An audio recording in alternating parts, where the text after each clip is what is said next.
Welcome back, everybody. I'm loud this morning. Are you? Yeah. Okay. Just, in general. It's not like I'm turned up loud. I'm loud. Gotcha. I spent the whole day on the couch yesterday because I was so tired. I have a ton of energy now this morning, so. Doesn't happen often. Let's take it while we got it, right? Because by the time we get to the second movie, I should probably be asleep on the desk. Not to foreshadow at all. Welcome back to Outside the Cine, everybody. We're your hosts. We're Bill. We are collectively Bill and Chris. Yes. Individually, I'm... which one am I? Doesn't matter. Yeah, so whatever. Doesn't matter. Hi. No, right. So Chris and I were discussing things earlier this week, and I found a movie on Tubi that I sent him that shall remain nameless for the time being. And it was like the worst possible timing because our country went to fucking war like 20 minutes after I sent it to you. Oh, yeah, that's right. The timing. I totally... Yeah, no, I thought about it this morning. Yeah, everything sucks. Being an American sucks right now. Is what it is. But we're going to power through as best we can in the only way we know how, and that's by talking about shitty movies. This week on Outside the Cinema, which I hadn't mentioned already, is your weekly source for cult movie discussions. I don't have Patreon picks this week because there's a couple films that have been suggested that I'm searching out. Yeah. And they're available to watch on YouTube, and I don't really want to watch them on YouTube because I don't have YouTube Premium. Okay. And when I watch a movie on YouTube, the amount of commercial breaks that come in it is just maddening. Okay. Yeah. Maddening. And to the point of you can't they do that thing where you can't get up and leave and then come back because it'll be 90 seconds, like Tubi or whatever. It's hey, you're getting two commercials. This one's 30 seconds. Yeah, it shows you up in the corner. Yeah, exactly. So you know how much time you got. Okay, I'm going to go to the bathroom. I'm going to grab something to drink. But on YouTube, they'll just keep feeding you fucking commercials until you click skip. Oh, is that how it goes now? It sure feels that way. Maybe not consistently, but there was one the other day where a commercial came on and I picked up my phone to check my messages and I got pulled into them. And legitimately, it was 4 minutes later, and it was still running commercials because I didn't hit skip ahead, and the commercial that was rolling was a 5-minute promotional thing.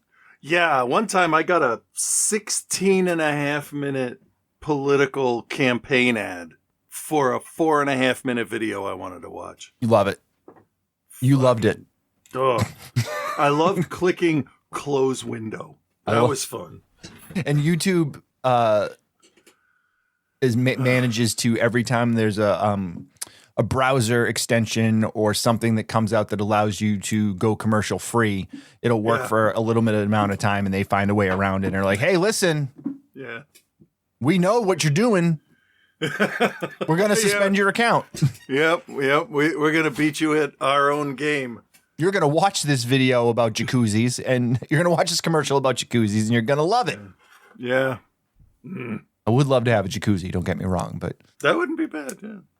I don't know about the thousands of dollars it would need to get one. Anyway. Yeah, that's true. Patreon members, send us your movies. Even if they're available only on YouTube, we'll do them there if we need to. But I am searching. I try to search out other versions of them. Because we got a couple from... Just so he knows that we didn't ignore him. We would never do that on purpose. Not on purpose, no. Not on purpose, no. Well, you made it sound sarcastic. I was being honest. Well, no, Donnie, who's been a longtime friend of the show, sent us Mask of Satan. And so this week we are not doing these movies, but he sent us Mask of Satan, another possible sequel to Demons like the Church and the Sect, was supposedly made for TV. Okay. And then he sent us Bacteron, a.k.a. Panic.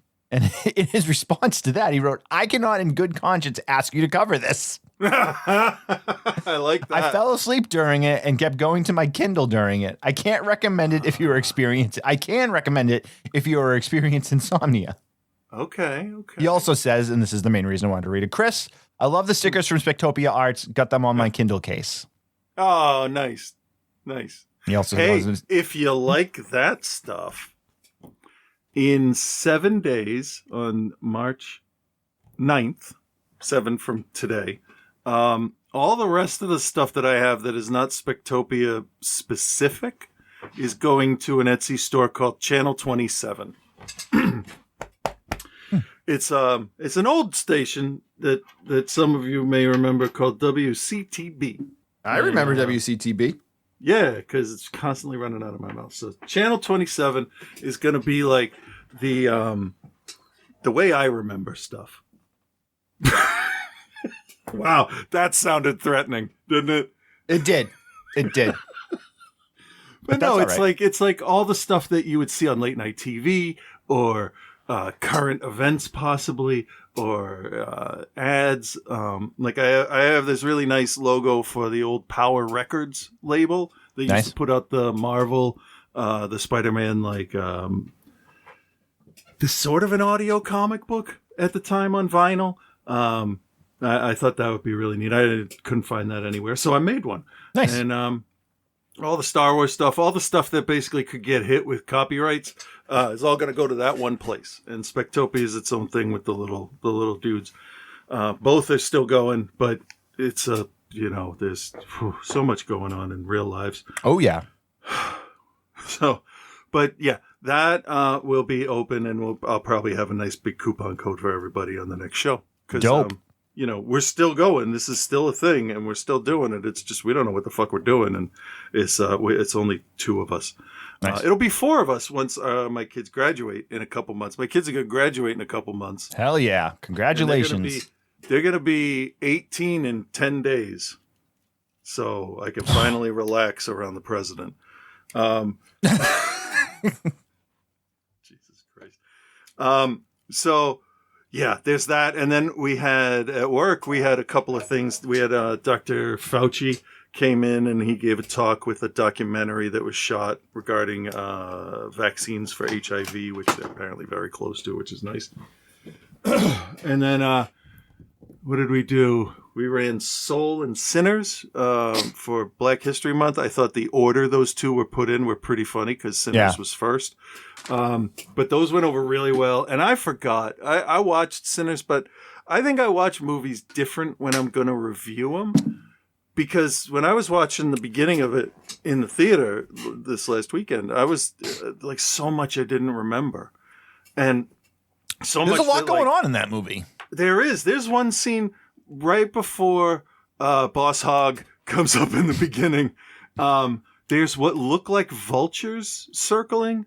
Yep. And there's always the same amount of people in the shots, but at one point the wings look different and they looked like huge bats circling above the brothers waiting for the white guy to come in. And I thought that was neat. I bet that friggin' the big musical montage scene on the dome with that sound system must be incredible, right? Oh yeah, we bumped it up. We don't normally turn it up. We follow the IMAX guidelines, but we turned that one up. As well you should. And then the big thing that's got my mind totally scattered all over the place is what day does this go public again? This goes on Wednesday. It'll be Thursday. It'll go public.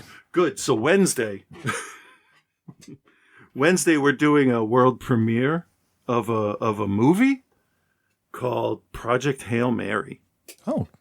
Yeah, an actual movie. Cool. A real big movie.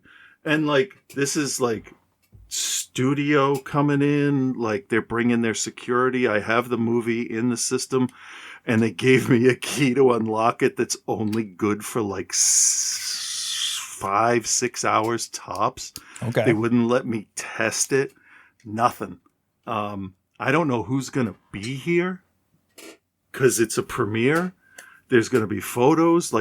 So I'm a little Spectopia kind of, that can wait while I take care of the Hollywood stuff. Well, yeah, that obviously. I have to deal with.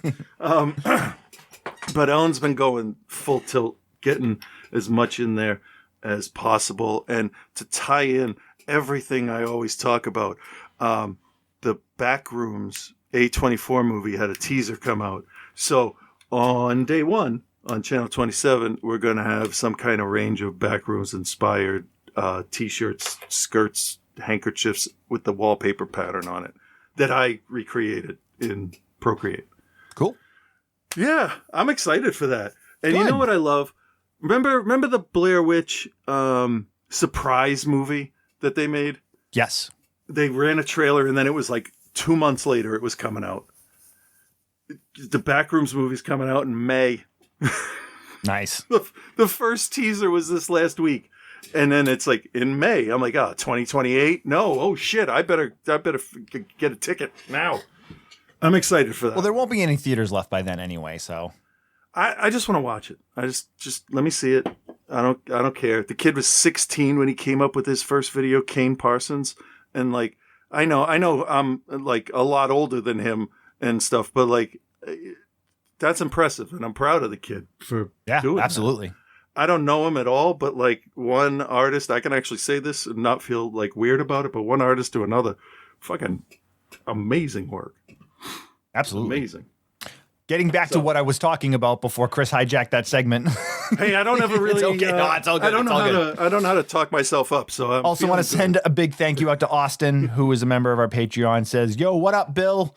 Just listening to the latest episode and you were soliciting your Patreon supporters to submit pics, and here I am. I am a diehard fan of 80s slashers, and you guys review some of the most obscure offerings, one of which we will be doing this week. Yes. Most obscure offerings." And here, and blah. Sorry. I am a diehard fan of 80s slashers, and you guys review some of the more obscure offerings and some of my favorites. As such, here are my suggestions, both of which are available on YouTube, and these are a couple more of the films I was talking about. Okay. Terminal Choice from 1985, directed by Sheldon Larry, and the other one he has from 1989 is Terror Night, directed by Nick Marino. Both of those sound really familiar. I mean, both of those have very common slasher-esque titles. I know. Especially Terror Night. I typed the word blood into Tubi just to see what would come up. And a few things. Everything came up. A few things. If you're not interested in either of these, let me know. I have plenty of other suggestions. No, these probably both are going to be great. Austin, you just got to find them. I don't want to, like I said, I don't want to, although I could just take them off of YouTube. Oh, man. With software. What are the titles again? Because I don't want to have to ask you on Thursday. Terminal Choice from 1985 and Terror Night from 1989. Okay. I'm an attorney who works from home, and I suspect it wouldn't be too hard for me to join you guys at your regular recording time. That is, if you were interested in having a guest on again. I know it's been a very long time. If you guys are too old and tired, I get it. Austin, if you want to come on, we usually record Monday mornings, afternoons. Let me know if what weeks work for you. It doesn't even necessarily have to be a week that we do your movies. It can be a different week. Yeah. So thank you very much. I also wanted to send a thank you out to, there was another one I had here where somebody actually upped their monthly donation. Oh, wow. Which never happens. That's Snacks. Awesome. Snacks edited their pledge. Too? They went to the full tilt $10. Wow. Very nice. So thank you very much. Nice. But didn't send us any movies. We'll get them. So send us some movie Snacks. I'm going to assume that they're named after the international snack test that we used to do. Oh, yeah. So we should cover the stuff because it's snack food. That's what. Yeah. We could come up with a couple, I bet. Yeah. Anyway, this week on the show, Soul Brothers of Kung Fu. Bruceploitation meets blaxploitation, but not really. I mean, definitely Bruceploitation, no question there, because it's got Bruce Lee, L.I. in it. And then the other film is Blood Tracks, which I chose because it's about a heavy metal band going out into the woods and the mountains to shoot a music video, and that's just fucking great. What makes it even better, and I did not know it at the time, is that the band sings the theme song. And the theme song is just as literal as Dream Warriors is by Dokken. Yep. So that's an awesome way to start. I was pretty happy with that. I don't know. Just tracks. I kept singing it like the B-52's Love Shack. Blood tracks, baby. Oh, and then they got the one backup singing Transformer to do some of it too. I like that. That was good. Oh, man. So it's going to be a show. Soul Brothers of Kung Fu. Let's do that first. Here's a trailer. Nope. Here's a commercial for whatever this is. Here's how I got Michelin star. Nope. You did not pay our bills. Kick off. Oh, yeah. Now I can skip it.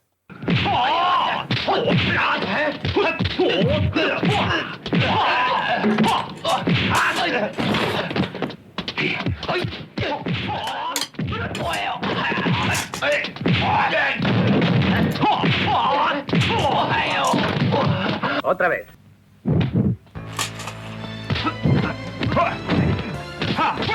That's bold. In the trailer at that, right? Yeah. Aprende la defensa antes de atacar. No, this isn't the English trailer. Let's stop here for a second, see what the hell's going on. Try this one. Come on, let's dance, huh? Can't dance. Come on.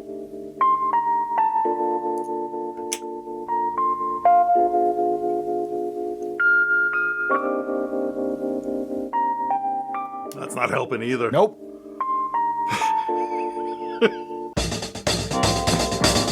Hey, right on. Let's dance, sweet. Come on.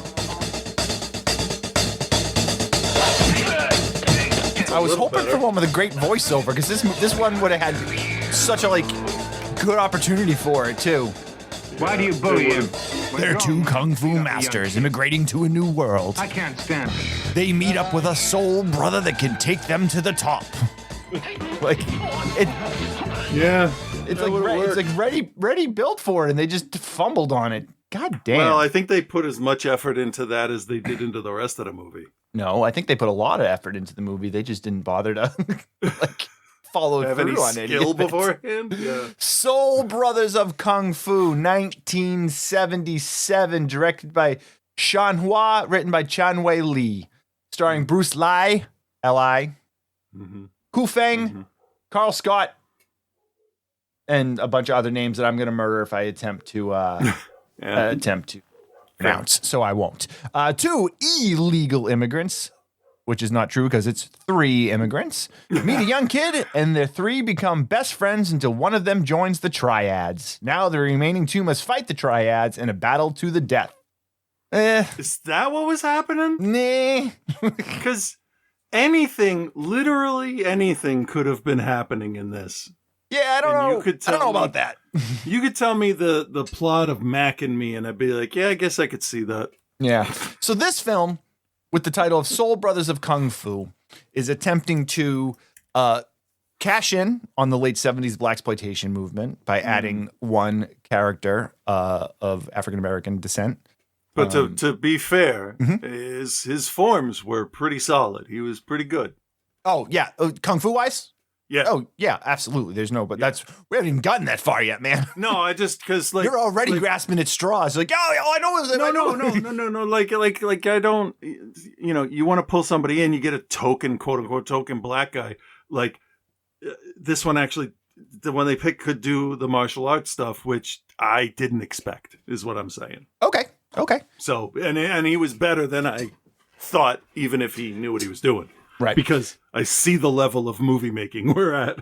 Right. And they were definitely also cashing in on the Bruceploitation movement. Bruce Lee, obviously, 100%. L.I., I know I have to keep saying it, but he was the best of the Bruce Lee clones, easily.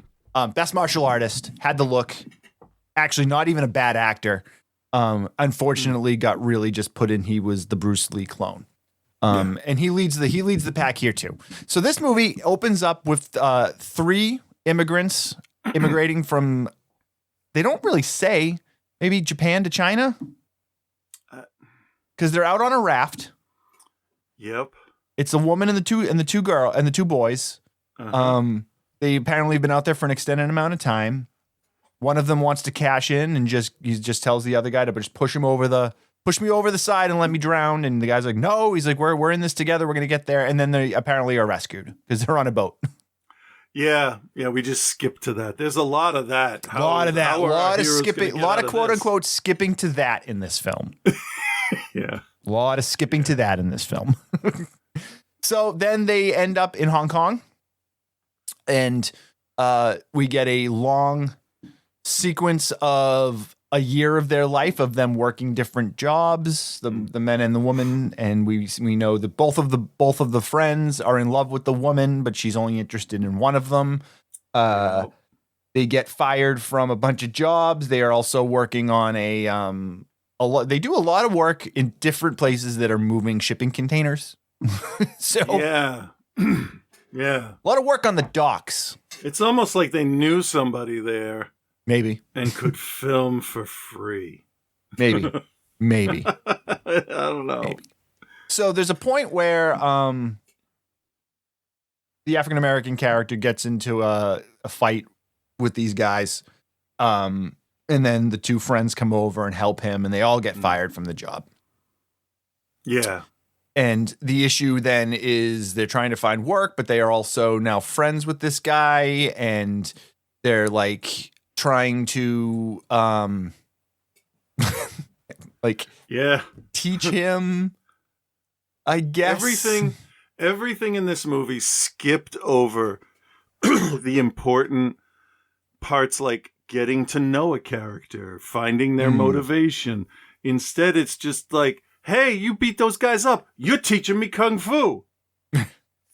I guess. All right, move in with us. Yeah. Well, everything moved way too fast. Yeah. It's like there was some like hidden language that these people were speaking that I didn't notice that allowed them to, like, I don't know, speed run relationships.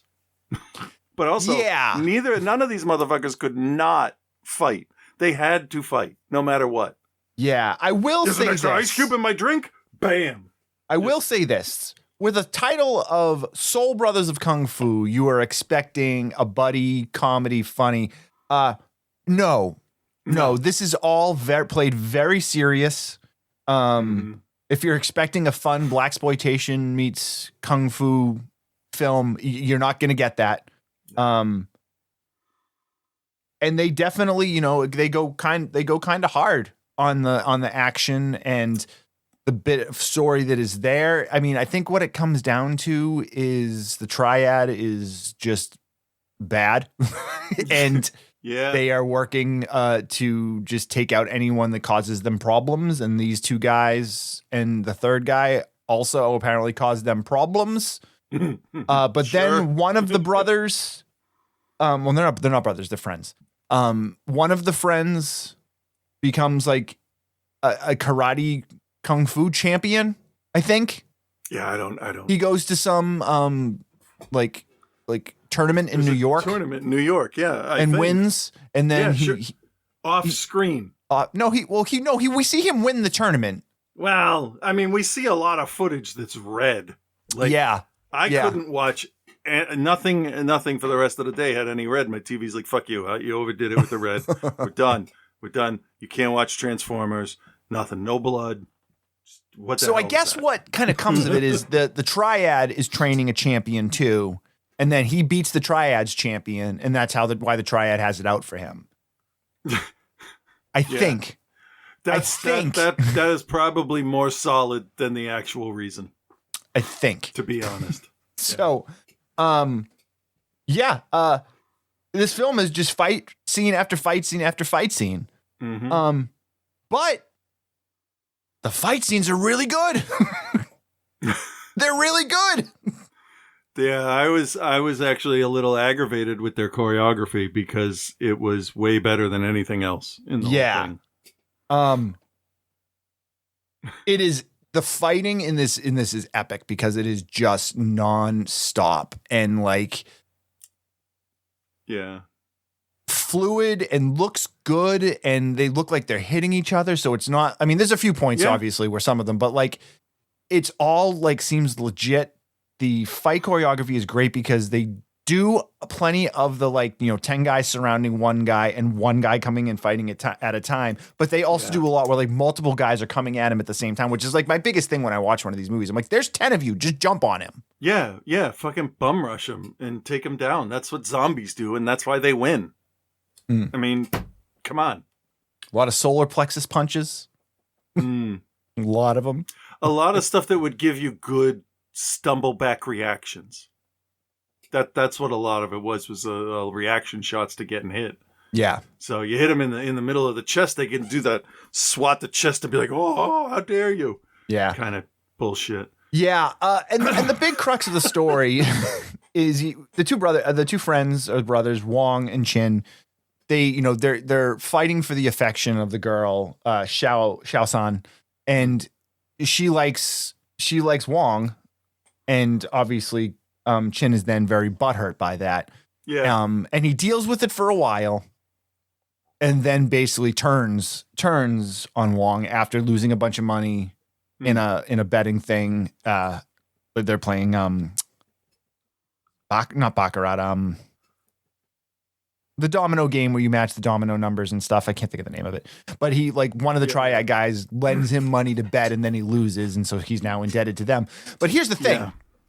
That's like the main point of the brother turning on him. And this film runs 90 minutes. That doesn't happen to an hour and 17 minutes into the film.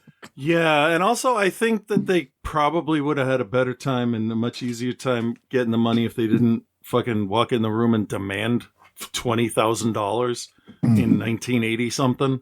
Hey, you gave him the money. He's like, yeah, but I don't fucking know you. Yeah, like there's, like I said, there's a lot of shortcuts taken to get to the points to get to the fights, really. Yeah. It almost feels like we only have 75 minutes of movie and it's all fight scene. What are we going to do? I don't know. We'll just do something around it. It sort of felt like that because, like, it felt like everybody was switching sides every 5 minutes. It was worse than a Pirates of the Caribbean movie. Nobody's motivation was really clear to me. I got basics, and honestly, for a film like this, it's kind of enough. But what does feel weird about it is that it is played off so serious and dark, and when the film ends, it ends dark. Like, all his friends are dead. The girl's dead. Like, his best friend is gone. Tom, that they the African-American guy, he's dead. Like, everyone's dead. Yeah. And so it's got this really kind of weird feel with how much fighting and everything that's going on, but then also is really dark, which part of me respects the shit out of because Half a Loaf of Kung Fu, Spiritual Kung Fu, all of those films, they all have like this air of like wink at the camera, like silliness, especially the Jackie Chan stuff, whether like Police Story, like any of those. It's like, but they have their serious real consequences. And this one, he's like this karate champion now, but all his friends are gone. And the triad killed everybody, basically. And he killed everyone in the triad. So like, it's be careful what you wish for. Also, large amounts of ripped off music, as you heard in that trailer. They use the Rocky music a lot. Yeah. There was another one too. Nova was sitting with me. She was sorting pictures from the Drama Fest competition they won this weekend. Just throwing that in there.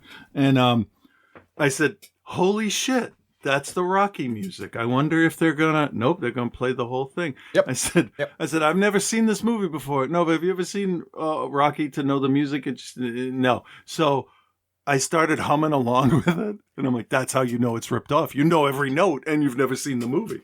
It was just funny. It was just like singing along with a brand new movie. So stupid. What country was this made in? Was this made like Hong Kong? This was made in Hong Kong. Okay, Hong Kong. I was thinking, Philippines for filming, but no. No. It's I'm thinking of something else. Yeah, and Lo Meng, who plays the brother opposite Bruce Lee, he was a big Shaw Brothers star. He was in a lot of Shaw Brothers movies. So like these guys are legit. I'm definitely had it mixed up with something else. Yeah. No, it's okay.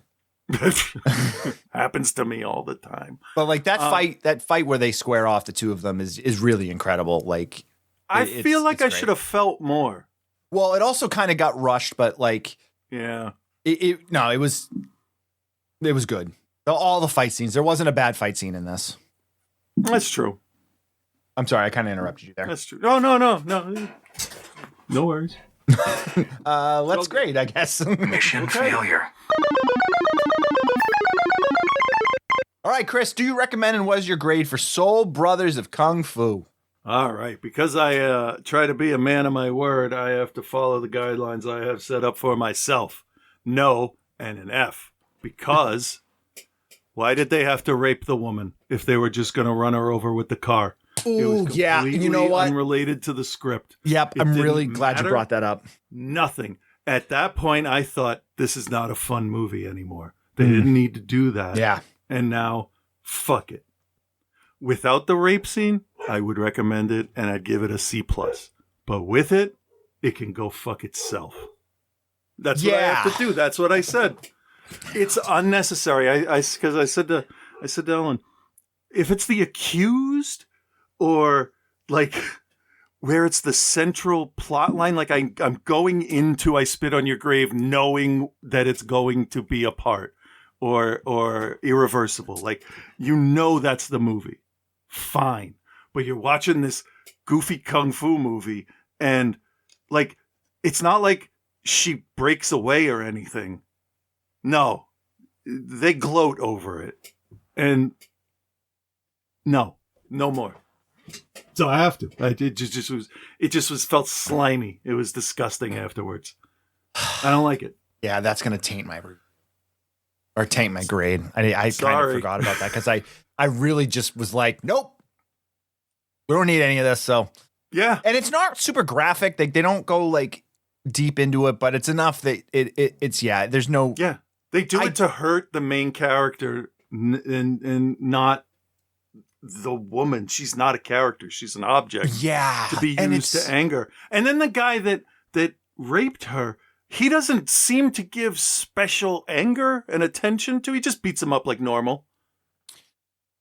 So, oh yeah, okay. Without that, it's fine. It's fun, but I'm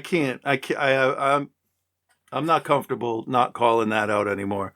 Just like when they use the F slurs in Goonies and Monster Squad, or that Lovecraft was a huge racist. Very true. Okay, then I'm still gonna recommend it. Because the don't fight feel bad scenes, about that. I set a rule for myself. No, but I had actually forgot about it because I didn't I saw it happening. I was like, nope, this doesn't. This just goes along with how dark the film is. Yeah, that's true. That's a really good point. But Sean Hu, who is the director of this, also did Kung Fu Zombie, which is a fun one, and Inframan. Oh yeah. So he's in his direction for this stuff is good, and the fight choreography is some of the best. In terms of Bruceploitation stuff, it's probably the best fight choreography I've seen. And this does look like it was made in about a month, doesn't it? Like it was fast. Oh yeah, for sure. Yeah. But it's definitely shining through that you have people that are really good at what they do. Like, you have incredible martial artists in this film, and Bruce Lee 100%. is like in incredible shape. Like, you could literally friggin' bounce rocks off his abs. He's so friggin' ripped. I don't know why the one quote unquote soul brother, like, where was his career? I don't know, man. Now. And he's not even used that much in this. Like, that's the thing. He's not even really utilized. Yeah. But what is there is really good. It does have a very dark tone, though, and there is the rape scene, which is unneeded. I understand, again, filmmaking, late 70s, stuff it's also not graphic at all. No.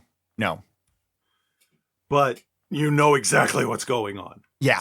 So I'm going to give it a B. I was able to put that out of my mind and enjoy it for what they're doing. And no, the story doesn't really make much sense. No, the story isn't even fleshed out enough for you to understand what's going on. But like, the fight scenes are incredible. That's true. So he take was it in for what 4 it is. movies.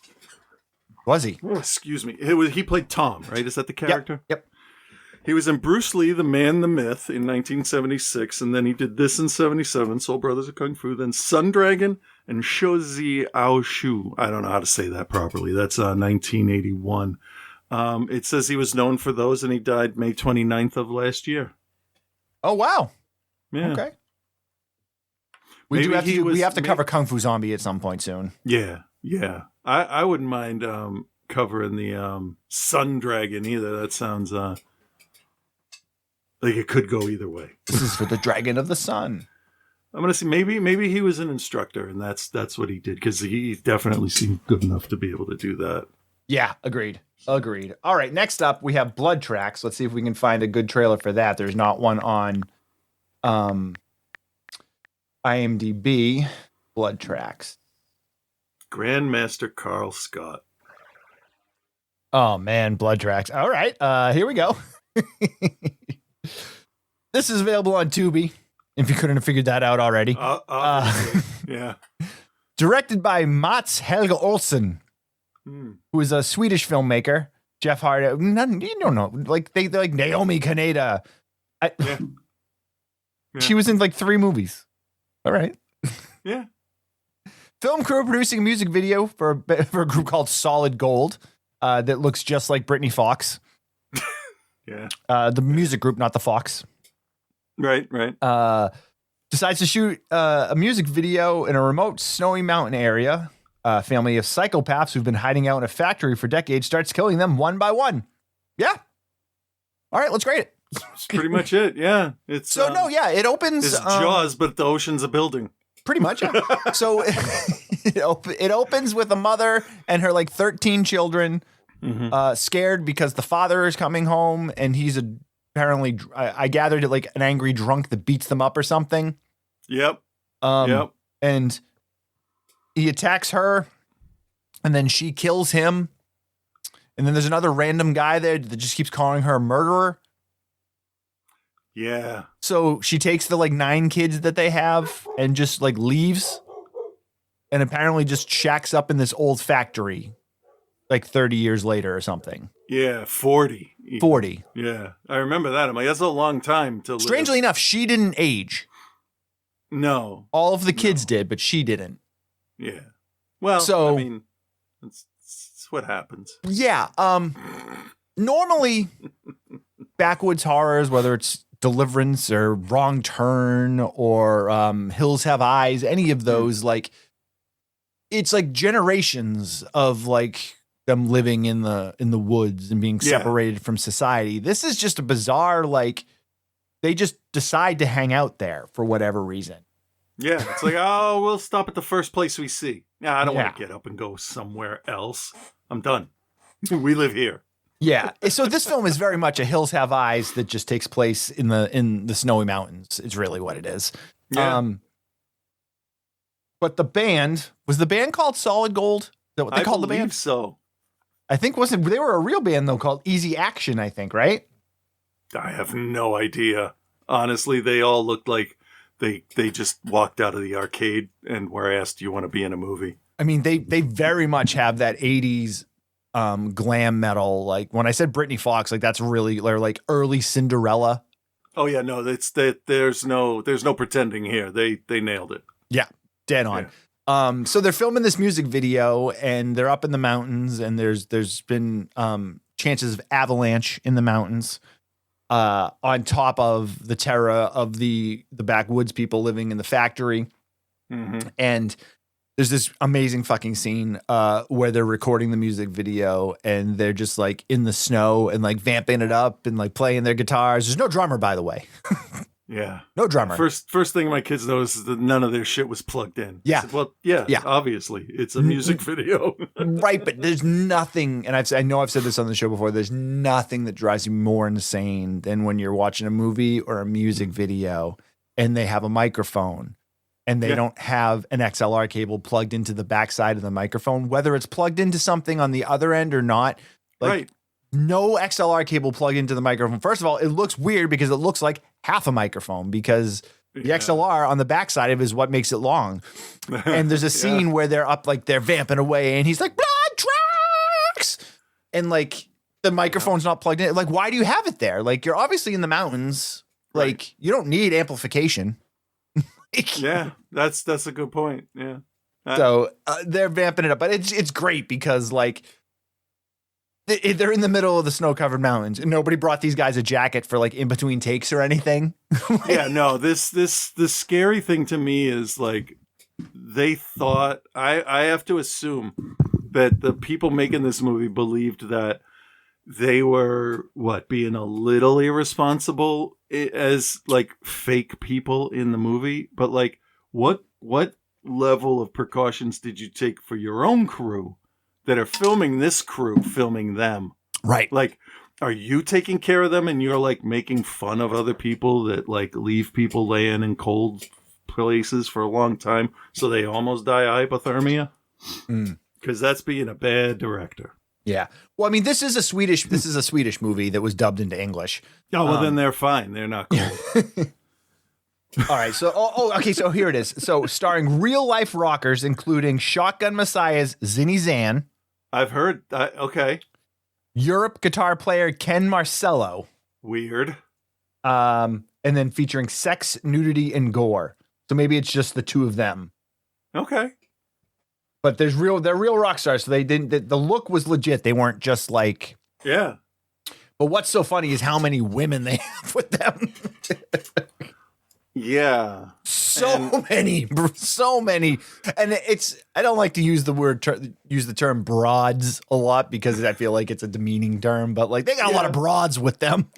Well, yeah, there are a lot of potential star fuckers in the audience. And by potential, of the video. all of them. Well, they all want to. Yes. Whether they do. Yes. Who the hell knows? So as we move on, they're doing like establishing shots and like B-roll, and one of the cameramen gets conked on the head by a thing in the factory, and then they find the video and they see the face of the person in the background, and so there's something out there, but there's also the avalanches because there's a great scene where one of the band members takes one of his would-be ladies into the backseat of the car. And again, you're in the mountains of Sweden. It is very cold, and she's wearing nothing but a fur coat. Yeah. And then, but you know what? You start moving around inside an enclosed space, and it could warm up. It could. But then there's an avalanche, and it buries the car. And she immediately flips out. Yep. Like, not even oh, okay, so it can't be that much snow because it's still light in here a little bit, so we should be okay. It doesn't attempt to open a window or dig, just screaming. Boobs, tits, and screaming everywhere. And I'm like, oh, okay, this is where I would turn into a serial killer. So this band, they were a real band. The band was called Easy Action. They split up in 1986, the year after the film was released. Guitarist and bandleader Ken Marcello quit the band to join Europe. Oh. Europe went on to sell 30 million records. Yep.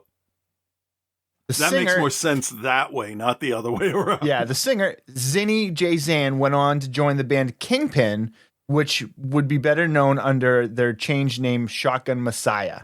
I've heard of them. Yeah.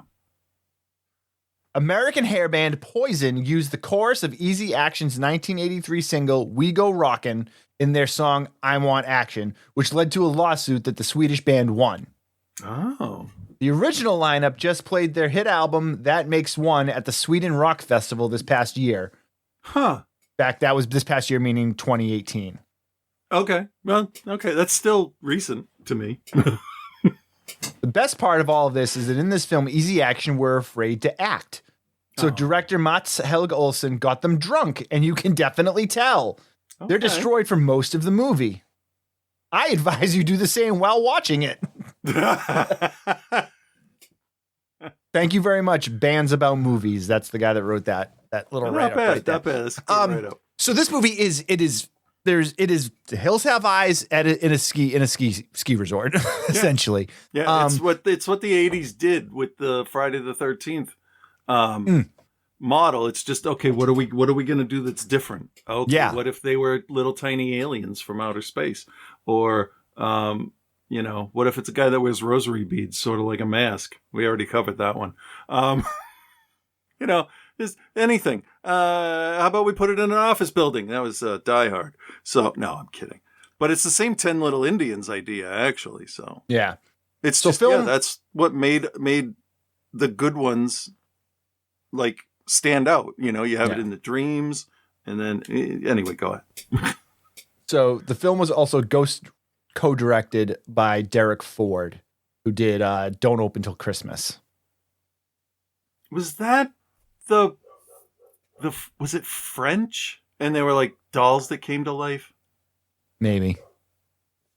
I don't remember. I know I've seen it, but I can't remember. Yeah, I'm going to look that one up. Anyway, okay, so all these people have to do is not go to the factory. Right. But they use the classic slasher movie thing of one person disappears and then they have to go find them, which is actually, I mean, it works to get them all out there. Oh, no, it's not the one I was thinking of. Oh, that's fair. So they're all, they end up getting out there and, they start getting knocked off, and then they start knock off. It's got, some gory kills. There's a cool kill where one of the women is like chained up and a guy trips a trap, and like the chain like comes down across her face and like cuts her in half or something. That was cool. good. That's where the entire budget went. Pretty much, yeah. On that one show. That was actually that may have been like the most redeeming quality of the whole thing. That may have made me like it a little bit more. They put a lot of effort into that. Yeah. That's all. Yeah. I mean, there's not a lot to say about it, but that's for this type of movie, that's really not inherently a bad thing, because where the fun comes in this is watching like the fucking band in the fucking snow in their fucking like mesh shirts and like the just like complete unpreparedness for everything. And the fact that now that I know that they were hammered the whole time, it makes complete sense. They didn't even really set up a fucking drum kit.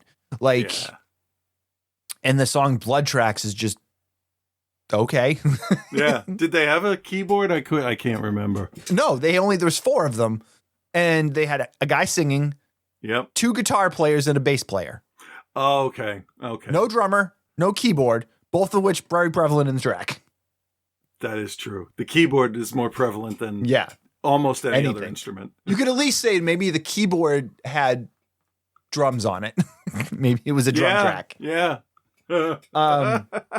Many of the actors, they're just like it's just like they're just fodder. They're real, but like again, I don't think that's necessarily a bad thing.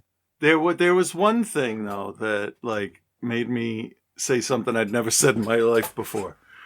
The one of the big guys, one of the hills with the eyes, if you will, one of the hills with the eyes, is dragging a woman away, and I would have just let her go. I would have been like, "Are you going to keep this up the entire time? Because like your screams are off key, like it's bad. Like I don't know how you're screaming 2 different notes at the same time, but just go away. You can go." Like I would as a serial killer monster from the woods, I would let her go because this is not worth the effort. That's all. You know what this film really terrible. I mean, she was good as a scared actress. Right, I definitely believed it, but God, it was annoying after 45 minutes. What would have made this movie so much better would have been, it's cliche, but they missed out on not doing it, of the fact that there's this crew of like crazy killer backwoods people living here. No history of people disappearing or anything though. Like they should have had we want to film this music video here. You can't film it there. There's been a history of like weird shit happens out there. There's none of that, which would have, I think, helped it a lot. Yeah, all they say is that there's a worry of an avalanche, which when that happens, nobody really seems. Hey, I got a question for you because it reminded me of the most aggravating thing in the whole movie. So, avalanche happens. It seems to take all day for one avalanche. I mean, there's worse things out there.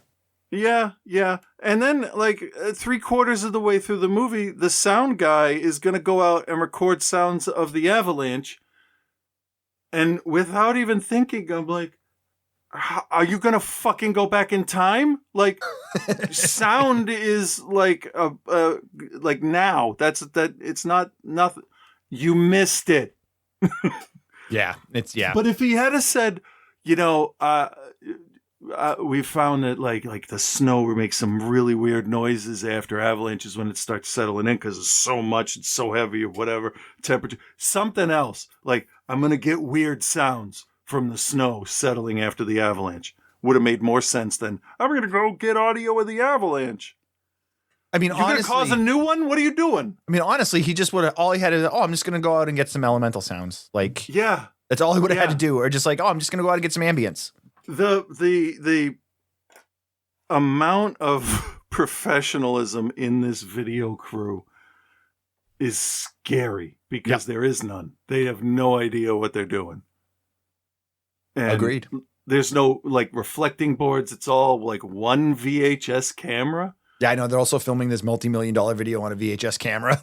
Yeah, and then nobody knew they were coming, but then they did know they were coming. They could go over there. They can't do that. The George Lucas sheriff is running around doing stuff. Yeah, we didn't even talk about them. Oh, no, because they don't matter. Like, they're basically the ones on the opposite side of the radio in The Shining down in the town. And they're about as helpful. And then the woman that I would have either immediately killed or let go does not know how to use a fucking radio. Oh, my God. like, hey, there's a danger of avalanches, and we're out here in the middle of the woods in wherever we're supposed to be, quote unquote, yeah, Sweden or America, whatever. Well, it was supposed to be Colorado, but it was filmed in Sweden. Oh, okay. So if an avalanche happens, this is the radio that we would use to call for help. No, I'm not going to teach anybody how to use it. Next thing.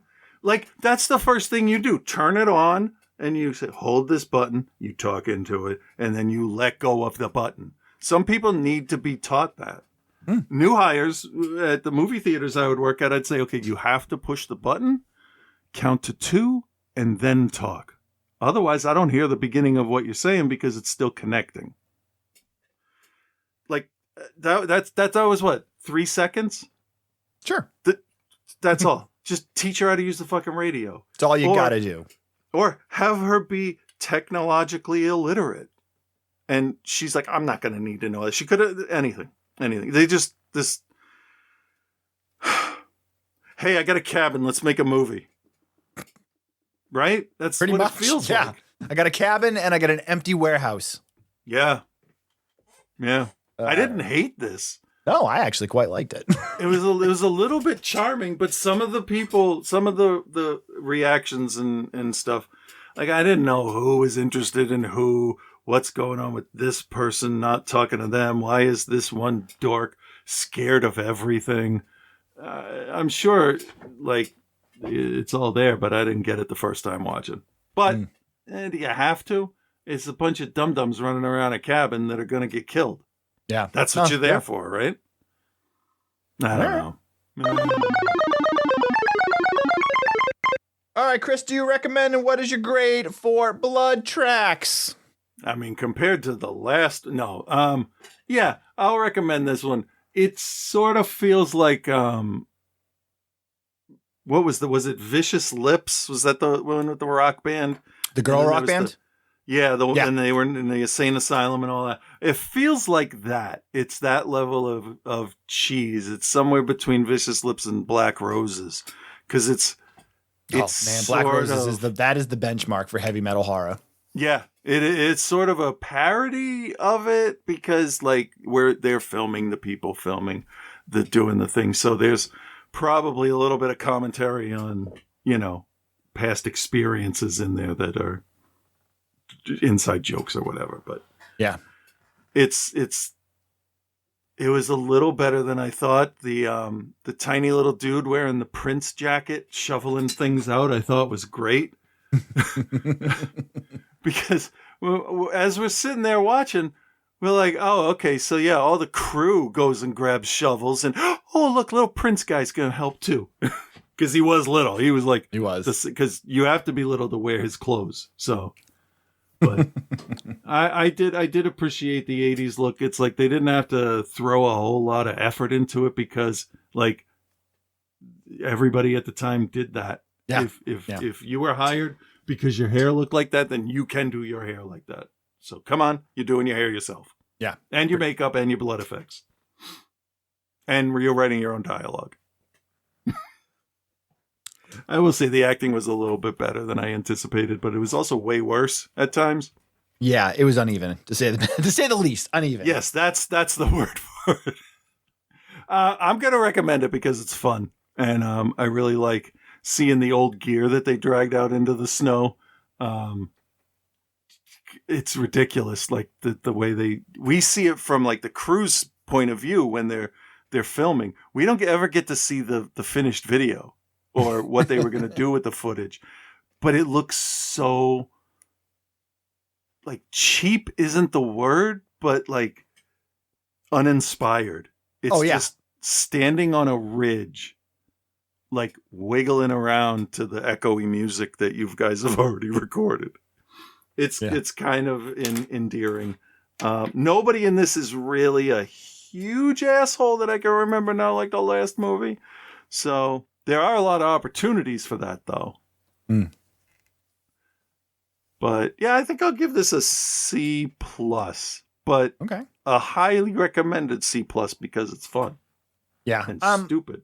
I'm pretty much right with you, as I'm definitely going to recommend it. I mean, anytime you put a hair metal band into a horror movie for me, like, that's going to bump you up one grade anyway. Yeah.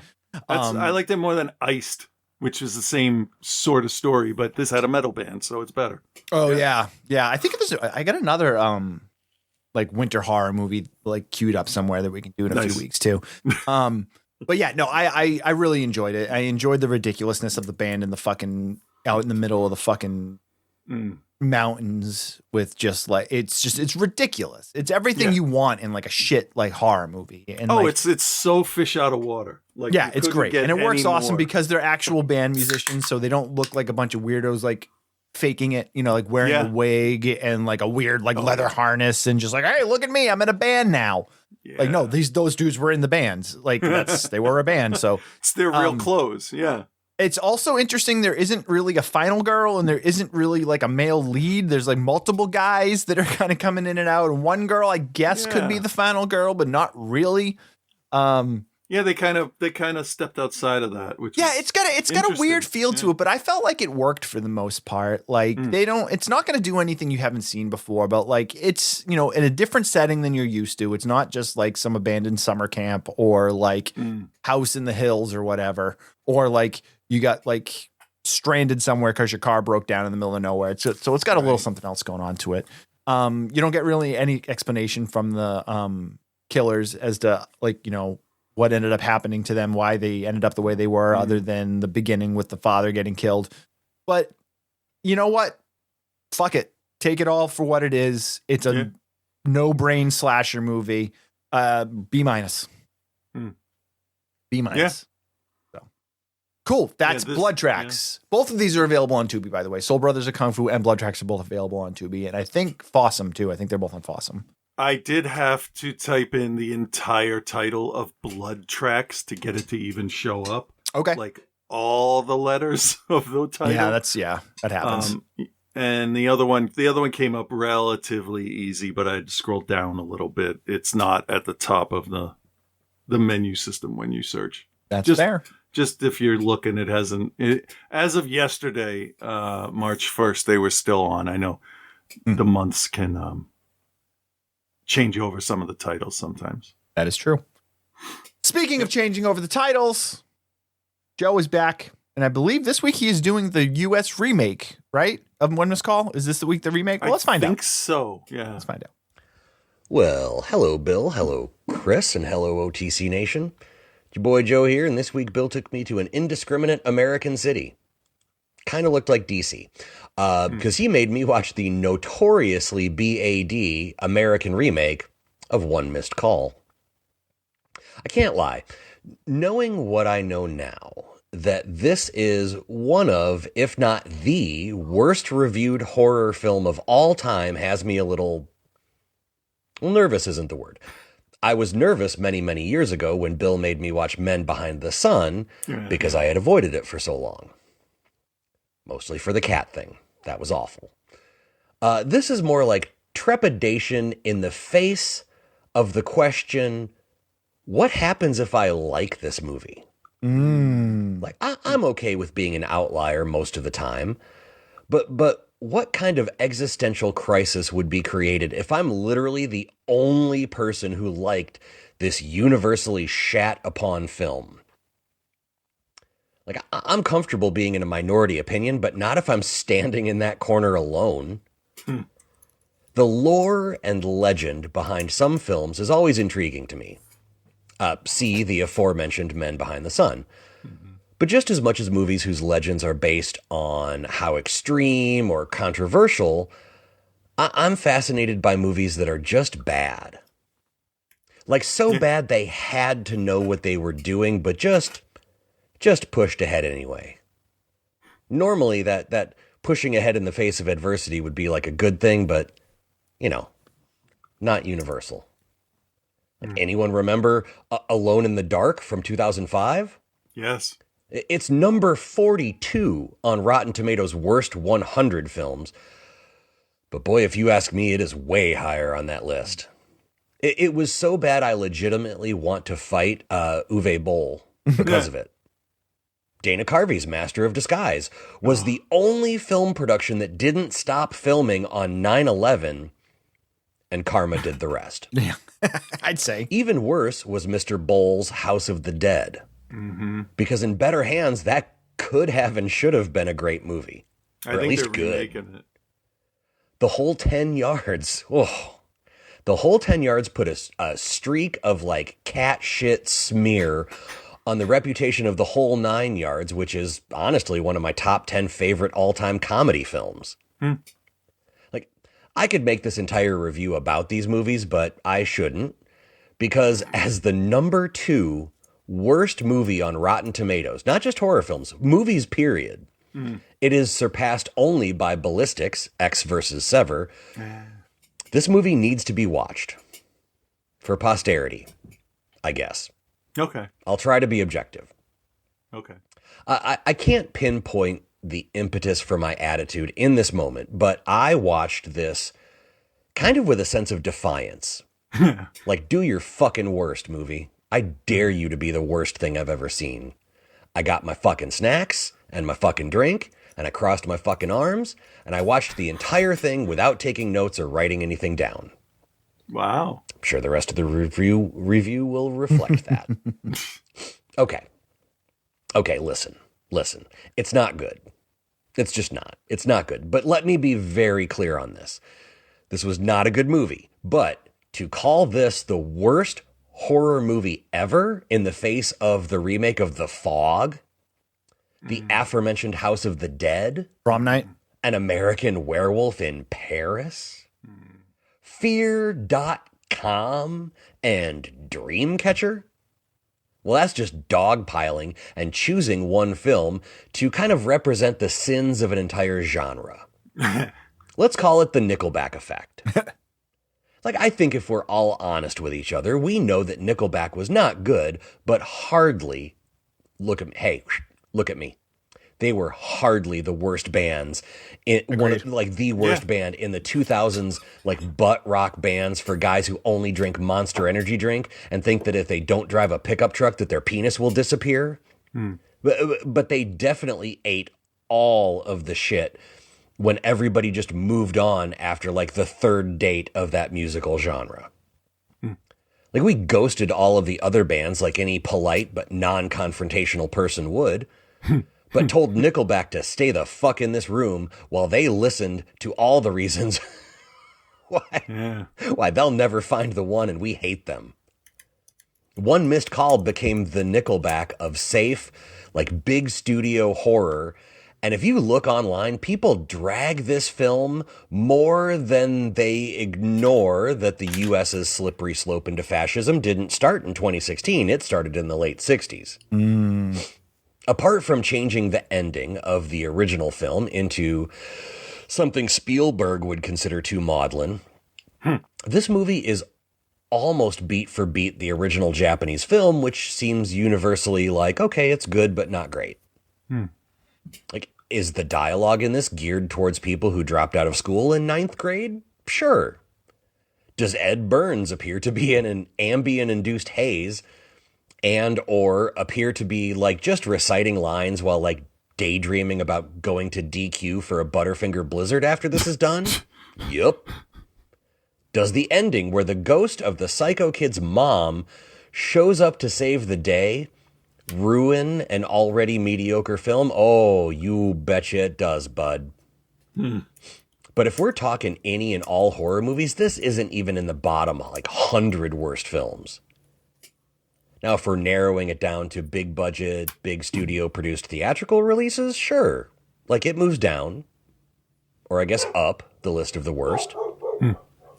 But I've still seen just way, way worse. I've seen Bloody, Bloody Bible Camp.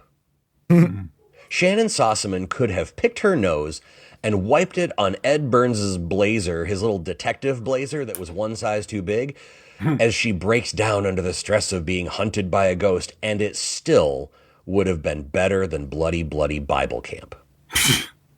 I need to be clear on something again, though. I spent most of this review expressing how actually not the worst this movie is, and they left it plenty open for a sequel.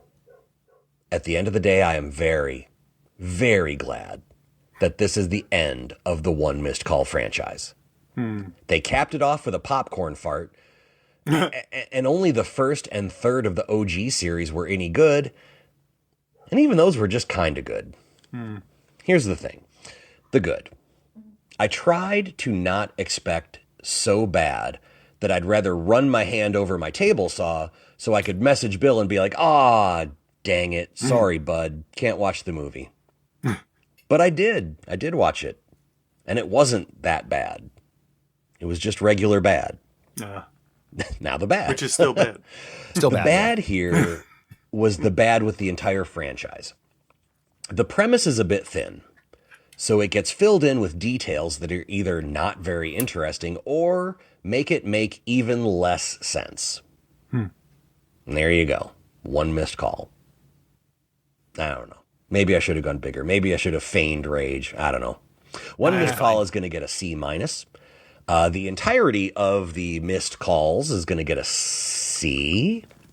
I don't know. All right. I'll be back next week with, oh, wait, Bill? What is next? Have we ever had Joe do the urban legend films? I think there's 3 or 4 of them now. I don't think so. All right, urban legend. All right, OTC Nation, you heard the man. I'll be back with that next week. Until then, be good, everyone. Patreon supporters, if there's a series you would like to hear Joe cover, Oh, boy. send it in and we will put it into the thing, because we're at a point now where he's done so many of them that I'm not grasping at straws yet, but I'm getting to a point of like, I don't remember whether he covered this or not. And he sent me a list and I still can't remember. Joe, thank you very much for putting up with it. We very much appreciate it. Do we appreciate Scott? We'll see after a segment. Like usual. Time for another new movie review that your AI description of the show will totally ignore, so you can guarantee no new listeners interested in new titles could accidentally start listening to the show. Didn't even exploit it because we're good people. Well, or dumb.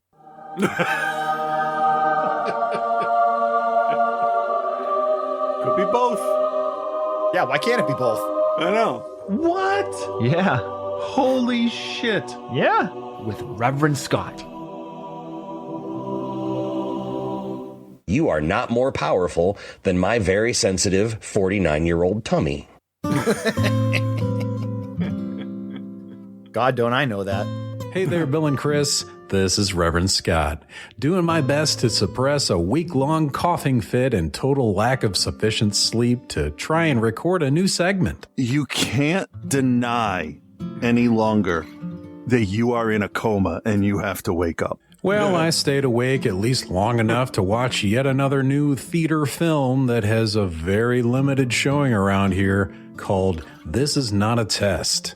Yes, another zombie horror film during the spookiest month of the year, February. You are just such a glutton for punishment, dude. I guess we'll see about that. And to be honest, I wanted to see Cold Storage, but it's no longer in the theater, or see Psycho Killer, but it was never made available to watch here at all. So, This Is Not a Test is what I got. How's that sound? Yeah, fine. This Is Not a Test is directed by Canadian Adam McDonald, and he's most known for, I don't know, the film Pyewacket. And the story follows high school student Sloane, no last name, played by Olivia Holt.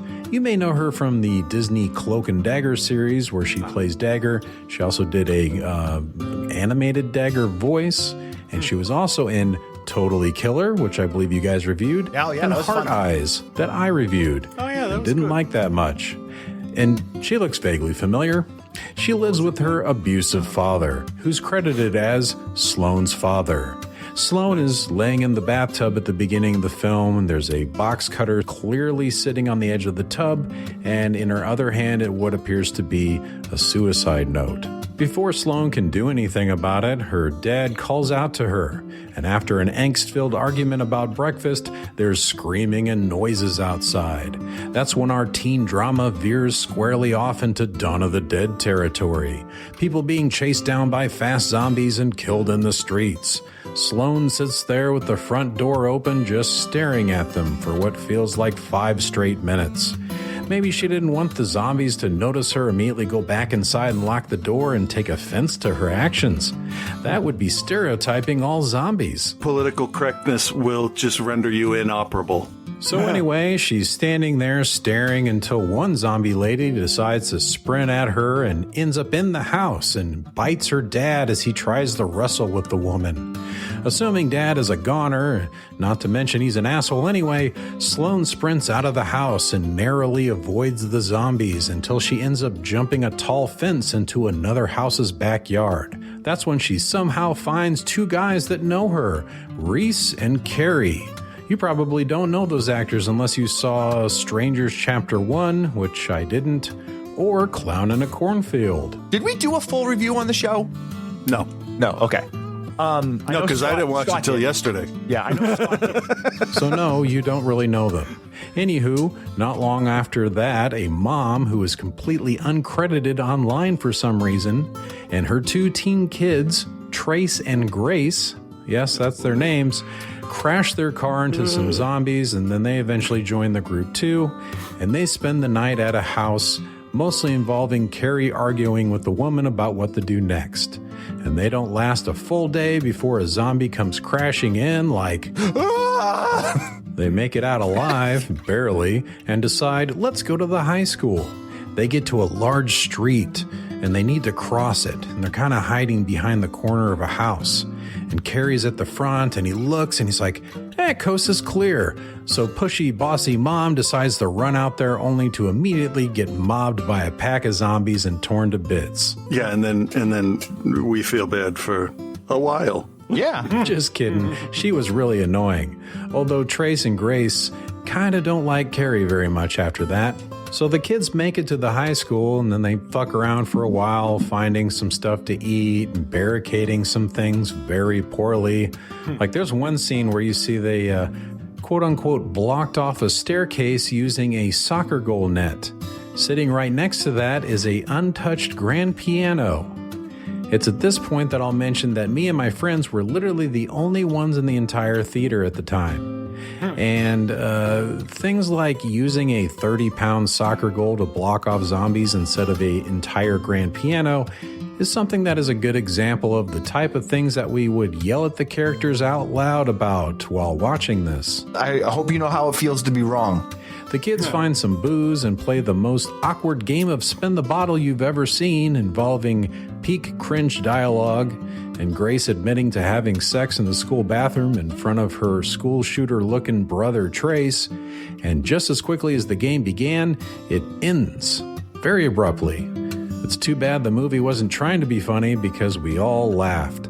I'm 99% sure that 50-second or so scene solely existed to put it in the trailer just to break up some of the other zombie stuff and make you think that there's some character development or fun to be had instead of just thinking, oh, this is garbage. Most of the time we spend in the high school is watching the teens listen to the repeating, "This is not a test" voice on the radio. Small note, the emergency radio voice woman is credited in the credits, but the mom wasn't. The mom who was in several scenes. Anyway, we also get to see the teens mope around, eat fruit cups, and Reese simping hard for Sloane, and Sloane thinking back to when her older sister basically abandoned her on Sloane's birthday due to her sister taking a majority of the abuse from Sloane's dad. And just when we're about sick of all the teen angst, Sloane thinks she sees someone spying on her in her peripheral. She could have sworn someone touched her face while she was sleeping the other night too. So they go on a school-wide manhunt, and not 2 minutes after Sloane thought that she saw the guy, they find him, and it's one of the teachers, Mr. Baxter, in a closet, seemingly asleep. No idea how he went to sleep so quickly, but I know he really was asleep because he has a gun in his hand and they casually scoop it up from him. But it's fucking dumb. I'm sorry, it's dumb. Oh, don't worry. The dumb decisions don't stop here. One of them lets Mr. Baxter get cleaned up in the shower and, while stealing a peek, notices he has a bite on his arm. And earlier they established that bites are how this spreads. I guess. I don't know. The kids debate on kicking him out of the school, and Baxter tries to reason with them, saying that he got in through the boiler room window with another guy, and that guy didn't get through the window quite quick enough, and he got bit on the way in. Now I need to stick my arm in there and hope it doesn't get cut off. Realizing that he was going to be a goner, before he turned, He was gonna be a bites goner. Baxter. And Baxter then bashed the guy's head in and left him for dead. Or he was pretty much fucked. So the kids find the boiler room so they can confirm Baxter's story. Is what I would say if this movie made any goddamn sense. I'm trying real hard here to seem interested in anything, but I'm gonna be honest. Not having an easy go of it. No. Instead of verifying his story in any capacity or trying to just tie him up and monitor him to see what happens, they just tell him to leave at gunpoint. So Baxter asks if someone can hold the door open for him as he leaves, and Carrie's dumbass agrees to do this, and within 2 seconds, Baxter bites him on the arm and dips out. Then instead of kicking Carrie out too, they quarantine him to the office. And then Grace goes into the office about 10 minutes later so she can have sex with him. So yeah, that's cool. It was at that point I was really hoping these were supposed to be 18-year-olds. And then they just kind of let Carrie out again for some reason. Then they check the boiler room and oops, Baxter was telling the truth. Body was there on the floor, head all bashed in. Then Baxter gets back in somehow and they find him dead on the floor. I kind of forget how that goes down. It doesn't really matter. Grace decides to get really close to him and check his pulse and breathing, and oh no, he's a zombie and he attacks her. And Sloane tries to help and drops the gun, I think, and Trace picks up the gun and fires. Yay, the zombie is dead. But wait, oh no, Grace got shot in the gut. So Trace really did become the school shooter after all. I'm serious. Those are the exact vibes he gave off from moment one. He even blows his own brains out like one afterwards. But no one really cares. If you've never seen the movie, it's just whatever. Like, anywho, now we're down to just Carrie, Simp Boy Reese, and Sloane. And Sloane finds her cell phone in the hallway after she had dropped it earlier and notices she got a text from her sister before the cell tower stopped working. And it said that her sister would be waiting at their house. Mental note, cell phones aren't working, but all the power and the water and the radios are, so that's cool. The trio decide to make a break for it to Sloane's house, because what could go wrong? Carrie distracts some zombies and runs off to never be seen again in the movie. And when Sloane and Reese get to her house, they find exactly what you expect them to find. Sloane's zombie sister waiting for them downstairs. Oh no. But just Sloane goes down there. And Sloane wrestles with her for what felt like 10 minutes, and they're really loud and they're breaking things. And right after she shoves a tire iron through her sister's head, Reese comes downstairs looking very uninterested in what just happened. I guess he didn't read that part of the script since he wasn't in it. I don't know. There's just barely any zombie stuff in this, and there's nowhere near enough character development to warrant not having more zombie stuff in this. Everything about this movie just felt like it was very watered down to me. That's when I noticed in the credits that the movie is based on a book, and a quick search showed that the book shows up in a lot of horror book lists for teens and young adults. That answered a lot of questions I had. And to be fair, I haven't read the book. Maybe the book is structured better, or maybe it makes more sense. But I can only judge this based on the film. And to me, it was poorly paced and mostly a boring mess. they had a bunch of ideas, but just couldn't bring them together. This is basically a poorly done teen remake of Dawn of the Dead in a high school instead of a mall. If that sounds good to you, cool, have at it. As for me, This sucks. No, I'm not recommending. I guess I kind of spoiled this one, but unless you're watching it with friends with the intention of roasting the fuck out of it, I'd just avoid it altogether. Not to mention, it's Canadian. Ugh. So I give This Is Not a Test a D+. Oof. Oh no. Moving on quickly, last week you talked about Last Action Hero, the type of movie that Only The Fast and the Furious and Jason Statham seem to be interested in still making to this day. As much as I like Arnold and Charles Dance, they couldn't save this wasted opportunity. They could have beat Ready Player One to the idea and maybe gone down in history. Films that could be considered a cult film, or should be considered, or should they not be considered to be a cult film. But they didn't. So I give The Last Action Hero a C+, and the review gets a straight B. Oh, and then there was RoboCop. So RoboCop 2 is significantly toned down, and I believe it was PG-13 if I'm not mistaken, correct? No, not correct. It's certainly nowhere near part 1, but it still has lots of violence and gore, headshots, brain surgery, suicides, and then there's the language. Oh, no, there is swearing because he says to him, can't shoot a kid, can you, fucker? Yeah, you get one in a PG-13. Bill, they say fuck 16 times. I looked it up. I bet you're thinking of RoboCop 3, which is notoriously only rated PG-13, and it also happened to suck ass. I loved the failed RoboCop 2 experimental robot scene. That was stupendous. The look of Kane as RoboCop 2 is a terrific design, although he's not nearly as intimidating as Ed 209 was for me. I have a soft spot for RoboCop 2 despite all that, but it's certainly no Terminator 2 or RoboCop 1, so I'll just give it a C+.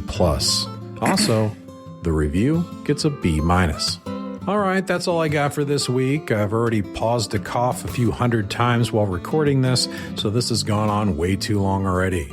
So until the next time a director tries to make a high school teen drama during the apocalypse but forgets about the zombies, peace and love, guys.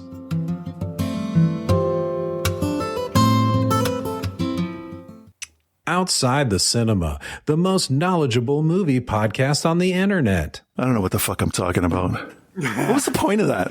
I don't know. We're the worst. Yep. That's fine. Join our Patreon. You could be the worst too. Yep. Patreon.com/outside the cinema. You're already a member. Send us some movie titles. Follow Chris and I on socials at Cthulhu, at OTC Bill. Don't forget to check out Spectopia Arts, SPECTOPIAARTS, Spectopia Arts. .com. .com. It's better than fear.com. .com. Yep. Anyway, that's it for this week. We'll be back next week with more movie reviews. Yeah. Everyone have a good week. Bye-bye. Bye.